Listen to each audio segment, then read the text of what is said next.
बिस्मिल्लाहिर्रहमानिर्रहीम। अस्सलाम वालेकुम नाज़रीन, मैं हूँ आपका मेज़बान राजा काशिफ़। प्रोग्राम इख्तिलाफ। नाज़रीन, सवालात तो वही पुराने हैं, लेकिन जवाब जो है मुख्तलिफ अदवार में चेंज होते रहे, हमेशा बदलते रहते हैं। सियासत हो, मईशत हो, अदलिया हो, जमहूरियत हो, हर सिमत एक नई बहस हर जाविये से एक नए इख्तिलाफ के साथ सामने आती है। और आज के हम प्रोग्राम में बात करेंगे मुख्तलिफ मौज़ूआत पे, जिनमें न सिर्फ पाक फौज को जो पीटीआई की जानब से कहा गया है कि हमने तीसरा खत लिखा है, उस पर बात करेंगे। इसके अलावा हम बात करेंगे तैयब रजब उर्दुगान जो है पाकिस्तान के दौरे पर हैं, उस पर बात करेंगे। आईएमएफ की तरफ से बिजली सस्ती करने का ग्रीन सिग्नल मिल चुका है, प्राइम मिनिस्टर का ये कहना है, उस पर बात करेंगे। माशी बहरान के हवाले से बात करेंगे। और इन सब बातों के लिए हमारे साथ जो आज हमारा माहिरीन का पैनल है, हमारे ब्यूरो चीफ इस्लामाबाद सीनियर तजिया करार जो जनाब यासिर शहजाद साहब, और हमारे जो पीआरए के फाइनेंस सेक्रेटरी हैं जनाब असगर चौधरी साहब, और हमारे सीनियर पार्लिमानी रिपोर्टर जनाब शहजाद मिर्जा साहब।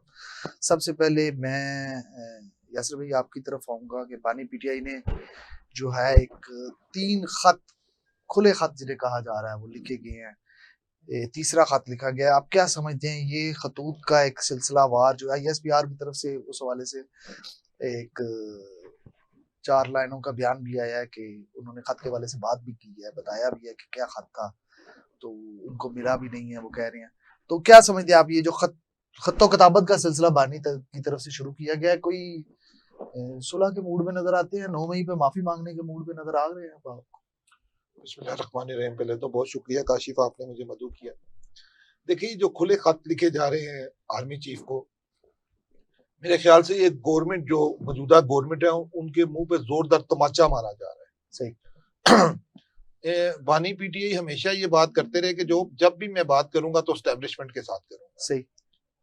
आप अगर इन खतों की गहराई में जाएं तो बानी पीटीआई जो है वो स्टैब्लिशमेंट पे और गवर्नमेंट पे वही फॉर्म 45 और 47 वाले इल्जामात लगा रहे हैं। चीफ ऑफ आर्मी स्टाफ का ये काम नहीं है एक जनरल का कि उन्होंने इलेक्शन देखने हैं या उन्होंने को मैशियत देखनी है या ओवरसीयर्स को देखना है।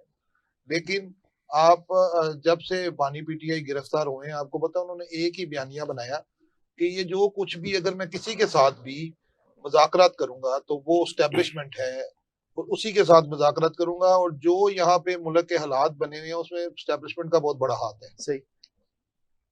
अच्छा, ये बात तो अपनी जगह पे कायम है कि पाकिस्तान में हमेशा 75 साल से स्टैब्लिशमेंट का सियासत में कहीं ना कहीं हिस्सा रहा है, लेकिन इतना भी सच नहीं है जिस तरह बानी पीटीआई ने ये खत लिख के आप माने कि जो सियासी लोग हैं, जो सियासी वर्कर है, जो सियासी रहनुमा है या जमहूरियत है, उसके मुंह पे एक तमाचा मारा है। अब देखो, उसमें उन्होंने लिखा कि उन्होंने इलेक्शन के बारे में लिखा, उन्होंने लिखा 20 लाख लोग जो हैं वो मुल्क छोड़ के चले गए हैं। उन्होंने लिखा कि ओवरसीयर्स ने पैसा देना बंद कर दिया है। तो ये बड़ी अहम निकात थे, ये तब होने चाहिए थे जब मुज़ाकरात हो रहे थे। और अगर ऐसे खुले खत लिख के यही काम करना था तो मेरा नहीं ख्याल कि जो मुज़ाकरात का पीछे अमल चलता रहा जो बातें चलती रही वो शुरू भी होना चाहिए था। सही। आगे ही हम बैनुल अक़वामी तौर पे काशी बहुत कमजोर हो गए हैं, और बैनुल अक़वामी तौर पे अगर आप देखें तो हमें अच्छी नजर से नहीं देखा जा रहा। दुरुस्त। टीवी में या दिखाने में जो गवर्नमेंट हमें जो सरकारी चीजें दिखाती है कि मुल्क कितनी तरक्की कर रहा है, आपको ही पता है ये सिर्फ खाम ख्याल की बातें हैं, सिर्फ जुबानी जमा खर्चा, इसमें असलियत कोई नहीं है। सही। मुल्क गुर्बत की तरफ जा रहा है, और बानी पीटीआई हमेशा उनकी एक ख्वाहिश रही है कि वो अपना एक ऐसा बयानिया डिजिटल मीडिया पे ले आए जिससे वो जिंदा रहे। हमें कुछ भी नहीं पता जब से आप ये 3 खतों की बात आपने देखी होगी कि जिस तरह एक बदतमीजी का तूफान डिजिटल मीडिया पे बरपा हुआ इन खतों के हवाले से, तो वो पाकिस्तान के लिए फायदामंद नहीं है। सही। और मैं पीछे भी यही बात करता रहा हूँ एज ए सियासी तालिब इलम के, बानी पीटीआई ने जिस टाइम मुज़ाकरा शुरू किए थे तो मैं ये समझता था कि ये बहुत खुश आइन बात है और इसे आगे बढ़ना चाहिए, लेकिन ऐसा नहीं हुआ। अब भी मैं ये बात, कभी भी किसी भी मुल्क में जो है आप मतलब आप एक जो आपकी गवर्नमेंट बैठी हुई है, एक जो आपकी जमहूरियत बैठी हुई उसको निकाल के आप एस्टेब्लिशमेंट के साथ कभी भी मुज़ाकरात नहीं करते। सही। बैकडोर में पूरी दुनिया में बातें होती हैं, जब बात मुल्की मफाद पे आती है तो एस्टेब्लिशमेंट जो है वो हरकत में आती है। ऐसा नहीं है कि पाकिस्तान में ये हो रहा है, आप हम यूरोपीय यूनियन देख लें, आप अमेरिका देख लें, आप कनाडा देख लें, आप इंडिया देख लें, तो असल में ये बहुत मैं मतलब अपनी तरफ से ये बात समझता हूँ कि ये जो बानी पीटीआई ने खत लिखा है, ये वजीर आजम को लिखना चाहिए था, ये सदर पाकिस्तान को लिखना चाहिए था, सही। और उनके साथ मुज़ाकरात की बात करनी चाहिए थी। आपने देखा कि बड़ी एक ये खत लिख के, एक खुला खत लिख के, फिर उस खत को उनके वकील फैसल चौधरी बाहर अडयाला के बाहर खड़े होके उसको डिस्कस कर रहे हैं। मतलब हम लोग क्या चाह रहे हैं, हम मुल्क को कहाँ लेके जाना चाह रहे हैं, आगे पाकिस्तान नहीं चल रहा। और एक भद्दी सी गवर्नमेंट आके जो है वो हमारे पे मुसल्लत हुई हुई है, जो मुख्तलिफ जमातों को साथ लेके चलने की कोशिश करी है। लूली लंगड़ी गवर्नमेंट जो है वो पाकिस्तान चलाने की कोशिश कर रही सही है। सही। मैं यासिर भाई आपकी तरफ दोबारा भी आऊंगा। असगर साहब, ये जो तीसरा खुला खत लिखा गया है बानी पीटीआई की तरफ से, तो ये क्या आप समझते हैं कि ये एक आर्मी चीफ को लिखने की बजाय, जैसे यासिर साहब ने कहा कि ये प्राइम मिनिस्टर को आप लिखे हैं, प्रेसिडेंट ऑफ पाकिस्तान, चले आप प्राइम मिनिस्टर को नहीं लिखते, आपका इख्तलाफात है, आप प्रेसिडेंट ऑफ पाकिस्तान, एक रियासत का वो एक हेड है, रियासत के हेड को आप लिखे, आप चीफ जस्टिस ऑफ पाकिस्तान को लिखे, समझ आती है। तो आपने बहुत सारे उसमें क्वेश्चन मार्क दिए हैं। एक तरफ आप डोजियर दे रहे हैं आपके ऑपोजिशन लीडर उमर यूब गुज़िश्ता रोज, और एक तरफ आप ये खतूत का सिलसिला, आपको लगता नहीं आपस में ही इनके इख्तलाफात हैं, आपस में ही एक पेज पर नहीं है पार्टी? बहुत शुक्रिया काशिफ साहब, बिलाशुबा आपकी ये बात दुरुस्त है। और अगर पीटीआई की जरा हम थोड़ा सा इन गुज़श्ता दिनों की कुछ सूरत हाल का जायजा लें, एक तो मैं यासिर भाई की बात से बिल्कुल इत्तेफाक करता हूँ कि एक तो पहले ये बताएं कि क्या इस मुल्क में मार्शल लॉ है या जमहूरियत है। और जहाँ तक हमने जमहूरी ममालिक के बारे में सुना हुआ है या जमहूरियत के बारे में जो हमने पढ़ा हुआ है, कहा तो ये गया था कि बदतरीन जमहूरियत भी एक बेहतरीन मार्शल लॉ से बेहतर होती है किसी भी कौम के लिए। सही। तो उसमें तो चीफ एग्जीक्यूटिव को खत लिखना चाहिए था, जो प्राइम मिनिस्टर ऑफ पाकिस्तान है उन्हें लिखना चाहिए था। लेकिन वो खत लिखने के मकसद ये नहीं है कि उन्होंने एस्टेब्लिशमेंट को खत लिखा है। वो जो ऐसे खत नहीं लिखे जाते हैं और फिर मुलाकातें होती हैं, वैसी मुलाकातें जैसे आपको याद है पेशावर में मुलाकात हुई थी। और अब भी जो हमारे अपने जराए कह रहे हैं कि बैकडोर चैनल जो मामला चल रहे हैं, बेसिकली इस खत को कह रहे हैं कि आहो बका है। नहीं, इस खत को समझने की कोशिश करें जी। इसमें उन्होंने एड्रेस किया इंटरनेशनल कम्युनिटी को। सही। दुनिया के इंसानी हकूक की जो तंजीमें हैं उनका फोकस वहां तक है कि ये एक मैसेज देना, लाउड एंड क्लियर मैसेज, कि इस मुल्क में जमहूरियत नहीं है बल्कि आमरीयत है। वरना ये खत बिल्कुल मैं इत्तेफाक करता हूँ ये प्राइम मिनिस्टर को लिखा जाना चाहिए था। और दूसरी, कल जैसे आपने जिक्र किया उमर अयूब साहब का, और फिर कल वो एक दूसरी भी बहुत बड़ी खबर थी शेर अफजल मरवत की, पार्टी के अंदर के जो इख्तलाफात हैं, हमने तो खुद वो कवर किया है, हम स्वाबी जलसा भी गए थे, हमने वहां पर स्टेज की सूरत हाल भी देखी थी, जो लोग बैठे हुए थे। तो ये इनके आपस में बयानात तो बड़ी दूर है मिलने की बात या दिल मिलने की, ये तो एक दूसरे से अलैग सलैग भी नहीं करना चाहते हैं। और देखें ये जो फैसले करवा रहे हैं ना इमरान खान साहब से, ये समझने की जरूरत है कि बानी चेयरमैन से ये फैसले करवा कौन रहा है और उसके मकासद क्या हैं। आपने खत लिखवा रहे हैं, आप एक तरफ कहते हैं कि हमने एस्टैब्लिशमेंट के साथ बैठना है, एस्टैब्लिशमेंट के साथ बात करनी है। दूसरे, अगर आपने खत लिखना है तो फिर खत लिखे ना। खत लिखने के बहुत से तरीके हैं, खत पहुंचाने के भी बहुत से तरीके हैं। आपने ये खुला खत है, खुला खत मतलब आपने किसी को पोस्ट नहीं करना है, बस आपने चढ़ा देना है अपने सोशल मीडिया के ऊपर। और इससे आपकी जो खलीज है ना वो मजीद वसी होगी, वो खलीज कम नहीं होगी। अगलों को भी समझ आए कि ये निशाना कहाँ पर लगाया गया है और इसका निशाना है कौन। इसी तरीके से जब आप शेर अफजल मरवत जैसे लोगों को पार्टी से निकालेंगे, यार कौन लोग बंदे थे जब 9 मई के बाद अगर वकील नहीं मिल रहा था, नहीं उन पे जराए से वाले से ये भी खबर है, उन पे इल्जाम है कि वो प्लांटेड थे। हाँ जी बिल्कुल, प्लांट किए गए थे पार्टी। क्योंकि मुश्किल वक्त में उसने पार्टी को संभाला था, इसलिए वो प्लांटेड था। जब बानी चेयरमैन को वकील नहीं मिल रहा था उस वक्त वो वकील बन के सामने आया था। जब बानी चेयरमैन को तर्जुमान कोई नहीं मिल रहा था तो वो तर्जुमान बन के सामने आया था। जब बानी चेयरमैन को जलसे और रैलियां करने वाला कोई नहीं मिल रहा था, सारे नेशनल प्रेस क्लब जा रहे थे उस कुर्सी के ऊपर बैठ के, जादुई कुर्सी के ऊपर प्रेस कॉन्फ्रेंस करके उस लॉन्ड्री से धुल के पाक साफ होके निकल रहे थे, उस वक्त वो रैलियां कर रहा था। ये तो चीजें फिर आपको करनी पड़ती है ना, क्योंकि वो आप बानी पीटीए के बाद अगर तहरीक इंसाफ के वर्कर जिसे चाहते हैं वो सिर्फ शेर अफजल मरवत है, मुझे एक कोई और दिखा दें, सही, कोई सिंगल लीडर दिखा सही, दें, तो आपने तो उसे मशकूक बनाना ही है। सही। तो ऐसे फैसले जब आप करवाएंगे तो इसका मतलब यह है, वो फिर बीच में पंजाबी की एक मिसाल आ जाएगी कि वो मंजी पीढ़ी तो खुद ठकवाना चाहते हैं पीटीआई की, उन्हें दुश्मनों की जरूरत नहीं है, ना सही। उन्हें नून लीग की जरूरत है। अपोजिशन है ना, आप काम करें, इश्यूज के ऊपर आप बात करें, आप रिकॉर्ड की दुरुस्ती भी तो कर सकते हैं ना। जैसे यासिर साहब ने बात की, आप प्राइम मिनिस्टर को खत लिखेंगे, क्या होगा, तारीख में लिखा जाएगा कि एक शख्स ने, एक पार्टी के सरबराह ने जेल से तीसरा खत लिखा, तो यहाँ पर तो तारीख में कुछ और लिखा जाएगा। सही। मैं दोबारा भी जोई साहब आपकी तरफ आऊंगा। शहजाद मिर्जा साहब, दूसरे खत में बानी पीटीआई ने कहा था कि अदालती निजाम पर जो है वो कब्जा है और अपनी कैद की सख्तियों के बारे में रोना रोया। मैं तो उसे रोना ही कहूंगा, क्योंकि हमें तो इतलात यही है कि उनको तमाम सहूलियात मुयस्सर है बशमूल मुशक्कती। तो आपको लगता है कि उनको कैद में सख्तियां हैं और अदलिया आजाद नहीं है? जी बहुत शुक्रिया काशिफ साहब। बात यह है कि पहला खत लिखा, दूसरा लिखा, तीसरा लिखा, सही, ये सरासर झूठ है कि कोई खत लिखा गया।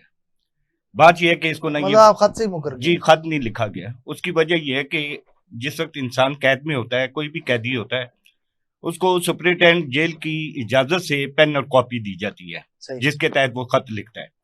फिर उस खत को जिस वक्त वो लिख देता है अपने किसी अजीजो कारब या किसी अदारे को, उसके बाद वो खत बाकायदा तौर पर वेरीफाइड होता है। उसमें ये देखा जाता है कि इसने मुल्क के इंतशार के बारे में, किसी और चीज के बारे में कोई ऐसी तहरीर तो नहीं लिखी जो यहाँ से जाने के बाद किसी फसाद का बाइस बने। सही, हमारे जराये का ये कहना है कि जेल सुपरिटेंडेंट ने भी इस बात को डिनाई किया है कि यहाँ से कोई खत लिखा गया है, दुरुस्त, और उसकी तस्दीक आज हमारे जराये के मुताबिक एस्टेब्लिशमेंट की तरफ से ये हुई है। उन्होंने वाज़ेह तौर पर ये कह दिया है कि ये खत नहीं लिखा गया, ना आर्मी चीफ को लिखा गया, ना आर्मी चीफ से मुतल्लिका किसी भी बंदे को लिखा है। देखिए, आर्मी चीफ की तरफ से जो आज 4 लाइनें आपने जिक्र किया है कि लिखी गई हैं, तो वो इस चीज का भी सबूत है कि यहाँ से झूठ का जो है एक बाजार गर्म किया जाता है और बाहर जो है इंतशार के लिए ये बात फैलाई जाती है और अपने आप को मासूम जाहिर करने के लिए। जी देखे, मैंने तो आर्मी चीफ से भी अपील की थी, तो मैंने तो उसके भी पाँव पकड़े थे, तो ये भी किया था। तो उस चीज के लिए कि आर्मी चीफ के ऊपर एक तरह से इल्जाम लगा रहे हैं कि आर्मी चीफ जो है इनको किसी किस्म की रियायत नहीं दे रहे, इसके ऊपर मजबूरन आज हमारे ज़राए के मुताबिक एस्टेब्लिशमेंट की जानिब से आर्मी चीफ ने ये कतई तौर पे ये वाज़ेह कर दिया। तो जब खत ही नहीं लिखा तो उसके ऊपर बयान कैसे आप कर सकते हैं? देखें, उसकी बुनियादी वजह यह है कि जो कैदी नंबर 804 है, जिस वक्त उनसे मिलने के लिए उनके वकला हजरात वहां पर जाते हैं, उनके जो लीडरान है वहां जाते हैं, तो क्या वो ये नहीं कह सकते कि अपने किसी काबिल एतमाद आदमी के जरिए अपना ये जो खत है ये जबानी तौर पर भी आप पहुंचा सकते हैं, आप एस्टेब्लिशमेंट से रब्ता कर सकते हैं। आर्मी चीफ ने कतई मना नहीं किया कि पीटीआई का कोई बंदा उनसे नहीं मिल सकता, वो मिल सकते हैं, वो हर एक बंदे से मिल सकते हैं। ये कभी आपने देखा है कि किसी लीडर ने आके ये कहा हो कि मैंने इमरान खान का जबानी पैगाम जो है वो आर्मी चीफ तक या पीएम तक या चीफ जस्टिस ऑफ पाकिस्तान तक पहुंचाया? नहीं पहुंचाया। ये सारी सोशल मीडिया की गेम्स हैं। सोशल मीडिया के ऊपर जो है आज भी ये झूठ का जो बाजार है वो गर्म किया जा रहा है, ये साबित करने के लिए कि जी वो मजलूम है, बाकी जो बाहर सारे बैठे हैं वो सारे जालिम हैं। तो मैं तो ये कहूंगा कि जी इस खत के ऊपर मैं तो क्या बहस करूं, बहस तो तब करूं ना कि जब ये लिखा गया हो, मंजरे आम पर आया हो। तो शहजाद साहब जी बिल्कुल, मैंने बिल्कुल आपको 100% अपने जराये के मुताबिक बता रहा हूँ। अगर ऐसी कोई चीज थी तो ये जो खत अपोजिशन, ये फिर 3 खत किसके? जी 3 खत वही सोशल मीडिया पे ही है ना जी। किसने डाले? कौन है? मुझे क्या पता, ये तो पीटीआई वालों का जो अपना ऑफिशियल विंग है, ट्विटर हैंडल है, हाँ वो है, वो कर रहे होंगे, वहां पर डाला गया है। ठीक है पाकिस्तान ना। तहरीक इंसाफ की जो ऑफिशियल जो फेसबुक पेज है उसके ऊपर डाला गया है और पीटीआई की जानब से डाला गया है। ये खुला खत है सर, इसको खुला खत लिखा और समझा और पढ़ा जाए। यासिर साहब, ये जो उन्होंने खत में एक और कहा है कि दहशतगर्दी में इजाफे की बुनियादी वजह कानून की हुक्मरानी का ना होना है, तो क्या आप ये समझते हैं कि ये जो इल्जाम उन्होंने लगाया कि कानून की हुक्मरानी नहीं है, इस वजह से दहशतगर्दी में इजाफा हो रहा है, या दहशतगर्दी में इजाफे की दीगर वजूहत है, जैसे हमारे जवान शहीद हो रहे हैं फितनतुल खारिज के देखिए, मैंने काशिफ आपके स्टार्ट में ये बात कही है, शहजाद मिर्जा जैसे कह रहे हैं कि ये खत ही नहीं है। नहीं, ऐसा नहीं है, ये खत है। मतलब वैसे तो अगर जिस तरह वो चाह रहे हैं नहीं है तो नहीं मान लेते, लेकिन है, इसका वजूद है। सही। इस वजूद से पाकिस्तान को नुकसान हो रहा है। जैसे अभी चोई साहब ने फरमाया कि जो आपकी इंसानी हकूक की जो लोग हैं वो उसको इस तरफ उनकी नजरें करने के लिए खत लिखा, बिल्कुल इसलिए। उसमें आपने एक नुक्ता पढ़ा होगा जिसमें उन्होंने ये बताया कि हमारा जो जजेस की जो नंबर है वो 140 तक आ गई है, सबको पता है। ये किसको बताया जा रहा है? चीफ ऑफ आर्मी स्टाफ को नहीं पता होगा? सही। आपके एक इतने बड़े सतून को नहीं पता कि हमारा मुल्क कहाँ जा रहा है या कहाँ नहीं आ रहा? ये का वो पंजाबी कहावत है ना कि कहो तीन उते सुनाओ नो नो, सही। ये वो काम हुआ है। ये कहा किसी को गया, सुनाया किसी को गया। बानी पीटीआई को ना बाहर से कोई, ये जो हम लोग बात करते हैं शेर अफजल मुरव्वत चला गया, वो चला गया, वो एक जो तीसरा नंबर भी है ना, अपने पे किसी को नहीं लेने चाहते, अपने बराबर वो किसी को नहीं देख सकते। एक उनमें ये बहुत बड़ी कमजोरी है। सही। वो बसदार जैसा बंदा देख सकते हैं। सही। वो आप उनको क्या कहते हैं, ये जो महमूद खान था, ऐसा बंदा देख सकते हैं। वो ऐसा बंदा कोई नहीं दे सकते जो आपके सामने आके सच बोले। उनको कोई मसला नहीं है कि आपने शेर अफजल मुरव्वत को भी इसीलिए फारग किया। बिल्कुल इसलिए फारग किया।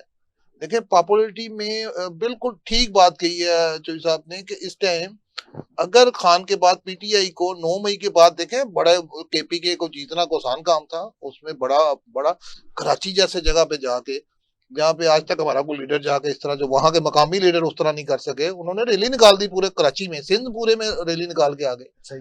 देखिए, कुछ मसाइल, कुछ मसले हर जगह होते हैं, लेकिन बानी पीटीआई को अभी कोई परवाह नहीं है। वो तो कह रहे हैं जो पीटीआई के लोग आए भी है ना, वो इस्तीफे दे चले जाएं या पीटीआई छोड़ के नून लीग की सीटों में बैठ जाएं। भाई वो तो ये बर्दाश्त ही नहीं कर रहे ना कि वो जेल में हो और उनके नाम से कोई एमएनए बन के जनाब पार्लियामेंट में बैठ जाए। सही। मैं देखे ना, मैं फैक्ट से बात कर रहा हूँ, वो बर्दाश्त ही नहीं करते। अभी तक जो लोग छोड़ के गए हैं उस पर बानी पीटीआई शुक्र अल्हम्दुलिल्लाह करते हैं, जो साथ है उनको गालियां देते हैं। इसका मतलब जिन पे शुक्र किया जाए उनसे लोग खुश होते हैं। बानी पीटीआई का मसला ये है कि कुछ भी ऐसा चीज हो, कुछ देखे, परसों से वो ट्विटर में चल रहा था, वो शेर अफजल मुरव्वत जो है, कोई उनके पीटीआई के लोग ही कह रहे थे कि इनको वापस आना चाहिए, ये ज्यादती हुई है, उसके ऊपर तीसरा खत डाल दिया शेर अफजल मुरव्वत के। मतलब उनकी सोच ये है कि हर जगह पे, आप यकीन करें कि अगर 2-1 साल बानी पीटीआई वजीर आजम रहते तो कायदे की जगह पे आपको नोटों पे बानी पीटीआई की तस्वीर नजर आनी थी। उनकी जो आखिरी जो हद थी वो यही थी। वो हर कानून अपने से शुरू करके अपने तक खत्म करना चाह रहे थे। सही। मतलब अभी तक अवाम, मतलब मैं ये बात आपको बड़े दिल से ये बात कर रहा हूँ कि मैं ये नहीं मैं कह रहा कि ये जो गवर्नमेंट बैठी है ये बड़ी अहल है, ये भी नाहल गवर्नमेंट है। इनको खुद नहीं पता ये बने कैसे हैं।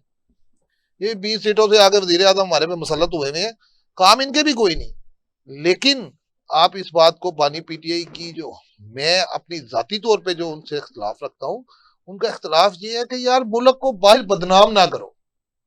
कभी आप कोई ऐसा बयान दे देते हो उससे आगे पाकिस्तान बहुत पीछे जा रहा है। अगर आप मुल्क के लिए कुछ करना चाह रहे हैं, आप दिल भरा करके, दिल खोल के पाकिस्तान के लिए कुछ ऐसी चीजें निकालें। अगर 9 मई में आपका हाथ नहीं है, 26 में आपका हाथ नहीं है, तो आप उसको सामना करें। आपने तो पहले आपने फॉर्म 45, 47 कह के असेंबली का बेड़ा गर्क कर दिया। सही। कल आपने जजेस का 140वें नंबर पे लिख के दहशतगर्दी करके जुडिशरी का बेड़ा गर्क कर दिया। देखिए, इस बात में तो कोई डाउट ही नहीं है ना काशिफ, कि आपका आज जब ये खत आया उसके बाद आप देख ले कि जजों की तस्वीरें बना के क्या क्या सोशल मीडिया पे चल रहा है। क्योंकि सबसे बड़ी बात यह है कि जितने लोग ज्यादा इनके सोशल मीडिया के जो मेन हैंडलर थे वो पाकिस्तान छोड़ के चले गए हैं, और जो ओवरसीयर्स है, जो जिनको पता ही नहीं है पाकिस्तान के हालात क्या है, वो सारी जिंदगी वहां पे हैं, उनको खबर ही नहीं है कि पाकिस्तान का बिजली का बिल कैसे दिया जाता है, गैस का बिल कैसे दिया जाता है, रात को 2 वक्त का खाना कैसे बनाया जाता है, उनको कसम से कोई इल्म नहीं है, उनको पता ही नहीं है कि बच्चों की फीसें कैसे दी जाती हैं। वो वहां पे उन्होंने एक मोबाइल लिया, उसमें खान साहब की तस्वीर डालते हैं और वो चीजें वो लफ्ज लिखते हैं जिससे दिल को तकलीफ होती है। आपको लगता है कि पाकिस्तान में लोग जो हैं वो तकलीफ में है। सही सही। मैं जैसा खत का मामला है, 3 खत वो कह रहे हैं हमने लिख दिए हैं, इसके बाद क्या है? एक हर महीने इनका एक नया स्टंट नहीं पीटीआई का आपको लगता है सामने आता है? मेरे सवाल पे जो है ना शहजाद मिर्जा साहब बहुत मुस्कुराए हैं। जी, क्योंकि शहजाद मिर्जा साहब इसलिए मुस्कुरा रहे हैं कि ये खुश हो रहे हैं कि चलें कौम ट्रक की बत्ती के पीछे लगी हुई है, ट्रकों के पीछे लगी हुई है, खतूत के पीछे लगी हुई है। देखें, एक चीज़ आपको तस्लीम करनी पड़ेगी कि जिस दिन इस मुल्क में अदम एतमाद कामयाब हुई, और ये पहली अदम एतमाद थी जो किसी वज़ीर आज़म के ख़िलाफ़ कामयाब हुई, अगर उसी वक्त हुकूमत ये इलेक्शन करवा देती ना, तो मेरा नहीं अंदाज़ा था कि दर्जन भर भी सीटें जो है वो पाकिस्तान तहरीक इंसाफ ले सकती थी। बयानिया जिस तरह वो शेर अफजल मरवत कहते हैं ना, इस तरह इनका बयानिया बिल्कुल बढ़ चुका था। जो माशी सूरत हाल थी, जो महंगाई थी, जो तबाही और बर्बादी मुसल्लत होने वाली थी, सही।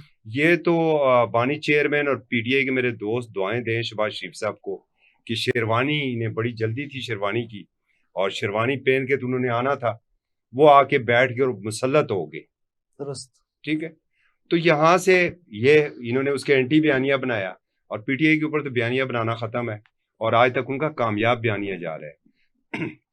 शहबाज स्पीड हो या मौसम स्पीड हो, आप 72 दिनों में बेशक एक 3 अंडर पास बना दें, कौम ने आपको तस्लीम नहीं करना है। आप चलें, डॉलर फिर भी 300 से तो नीचे ही आपने रखा हुआ है, ये भी आपकी बड़ी कामयाबी है। कशकोल आपने लिया हुआ, मुझे आज एक नई इतला मिली थी कि कशकोल लेके आप कहीं और भी नहीं कर रहे हैं।